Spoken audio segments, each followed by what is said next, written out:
YouTube, um, yung nakakatakot lang dyan is, syempre yung revenue talaga maapektuhan. Dahil, ayan, isa na lang yung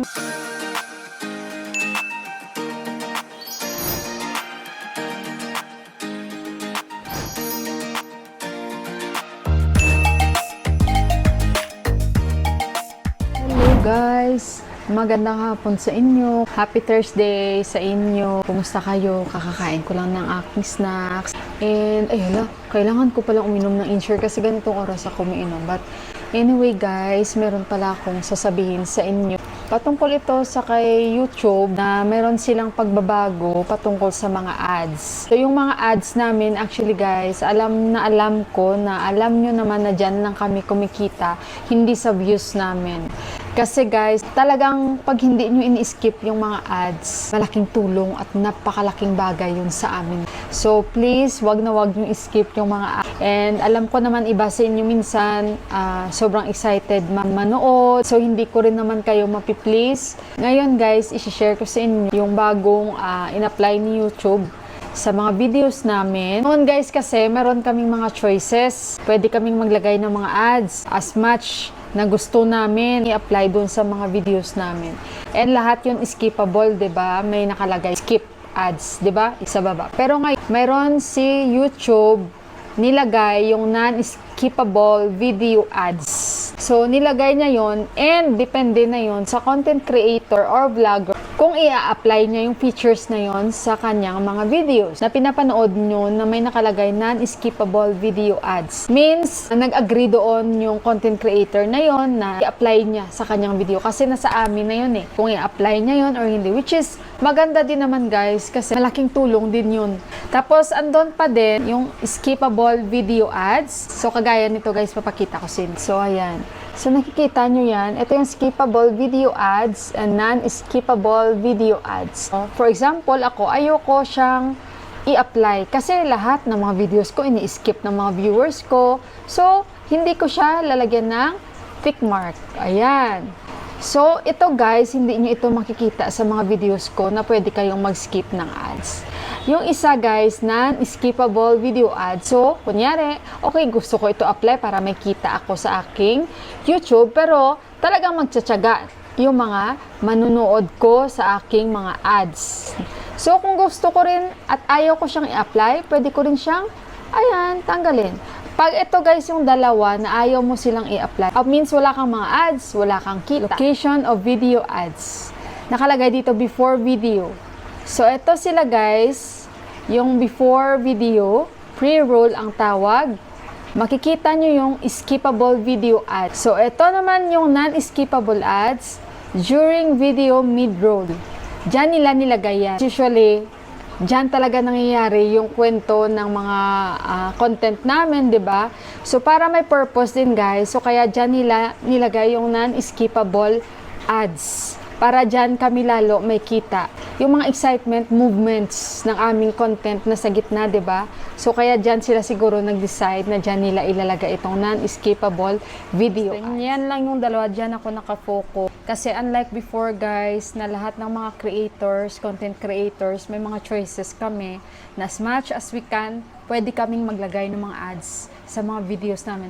Pero ako guys, never ko ginawa yon. Kasi parang okay na sa akin kung ano man yung nilagay dyan ni YouTube. Kaya manonotice nyo, every video ko, hindi ganun kadami yung mga ads. Yung iba guys, talagang nilalagyan nila yan. So nakadepende yan. Which is right din naman nila yun kasi the more na ads, the more ka magkakaroon ng revenue. Hindi sa views kami kumikita guys, sa mga ads. So kung hindi kayo nag-i-skip ng ads, again, napakalaking tulong yan sa amin.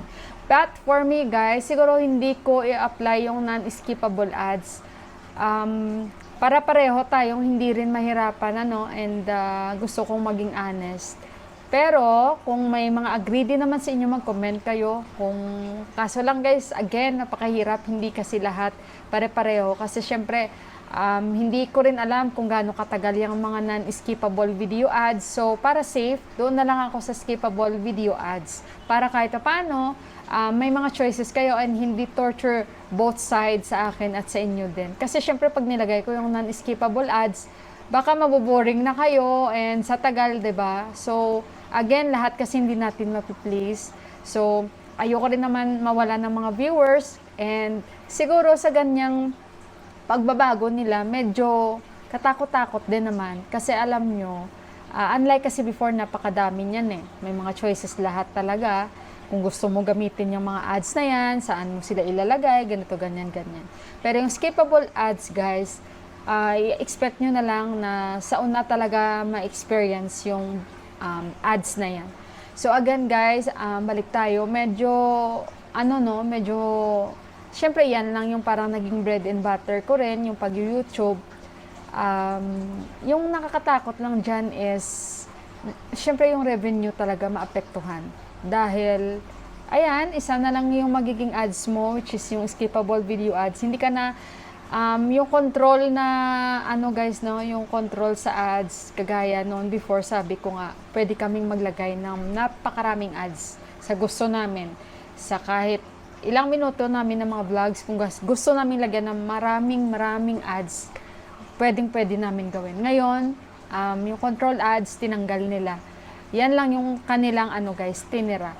So, kaya for sure, alam na alam ko maapektuhan talaga yung mga revenue dahil yung ads, parang ang labas niyan magiging limited na siya. Parang challenge talaga ito between viewers and creators. Kasi, tingnan nyo naman guys, napakalaking challenge yan sa aming mga nagvo-vlog, sa aming mga content creator, yung pag-decide o pagpili ng non-skippable na video ads. Ayaw din naman namin mumukha kaming pera guys, pero kasi dyan lang talaga kami kumikita sa non-skippable ads. So again, nakadepende yan sa nagva-vlog or content creator kung pipiliin niya yan. Yung non-skippable video ads na yan. Which is maganda din naman guys. Kasi syempre dyan ka lang kumikita eh. Pero ako, pag-iisipan ko muna talagang maigi. Titingnan ko muna ito, yung skippable video ads. Yan lang munang i-apply ko. At saka, yan lang guys. Kasi lahat yan eh, kung babaguhin ko, lahat, magre-review ako lahat sa mga naging vlog ko. At babaguhin ko talaga lahat-lahat yan. Unless na gusto kong i-apply yung non-skippable video ads. Pero sure ako, hindi lang ako maapektuhan sa revenue nito. Yung halos lahat din. Kasi ito yung pinaka malaking challenge nila. Kung nanonotice nyo guys, nag-offer din si YouTube ng ng yung premium, kakaroon ng walang mga ads. 'Di ba? Meron silang mga ganyan-ganyan. So, siguro bayad na rin kami doon, pero hindi namin alam kung ilang ads yun ang na-include doon. But automatic siguro napasok yun or ewan ko lang guys. Basta for now, yan lang ma-share ko sa inyo na talaga kasi medyo mahina. Mahina ngayon talaga yung siguro sa YouTube, kaya nagki-create sila ng mga bagong mga challenges, which is maganda din naman si YouTube, no? Kasi china-challenge nila yung mga content creators and manunood. So, ayun guys, sinishare ko lang sa inyo dahil gusto kong malaman nyo and involved din naman kayo dito para hindi kayo mag-question, Mila, bakit walang skip ito, ganito, ganyan, ganyan. So, ewan ko na lang guys. And sa analytics, makikita din namin kung talagang yung manunood namin, may pasensya talaga sa mga ads namin or hindi. Makikita namin yung kasi may yun guys, kumbaga may bilang doon sa analytics makikita and ilan ba yung nag-engage sa mga ads namin, ang mga viewers namin. Kasi lahat sa analytics makikita yun guys. So yan lang yung pagbabago. Again, choices nyo yan sa pag-skip ng ads. Pero alalahanin nyo guys, dyan lang kami talaga kumikita. Hindi sa kung gaano kadami yung views namin. Aanuhin namin guys or aanuhin nila yung million na viewers, yung million na views kung lahat naman skip ng ads. So again guys, sa ads lang talaga kami kumikita. So hindi naman lahat mapi-please natin, hindi naman lahat pare-pareho na talagang may pasensya sa panonood ng ads. Kahit nga sa TV, 'di ba? Pag medyo mahaba-haba na yung mga ads, pag medyo paulit-ulit na yung mga ads, naboboring na tayo, 'di ba? So, kaya, again guys, sana lang magkaroon kayo ng pasensya. Huwag nyo skip yung ads ko para matulungan nyo lalo ako and at least makapag-share lalo ako sa inyo ng mga, alam nyo yon, positive na mga pag-vlog or pag-share ng aking journey dito or buhay namin sa bansang Nepal. So yan lang guys, pasensya na kayo at saka basta guys yan lang ang hiling ko sa inyo, wag na wag kayo mag-skip ng ads. So again, may makikita kayong pagbabago sa mga videos ko about sa ads, alam nyo na yan. At least na-share ko sa inyo. So again guys, thank you so much. I-end ko na yung vlog ko. And the rest, pag-aralan ko muna. At ayun guys, God bless us all and ingat yung lahat. Bye-bye guys!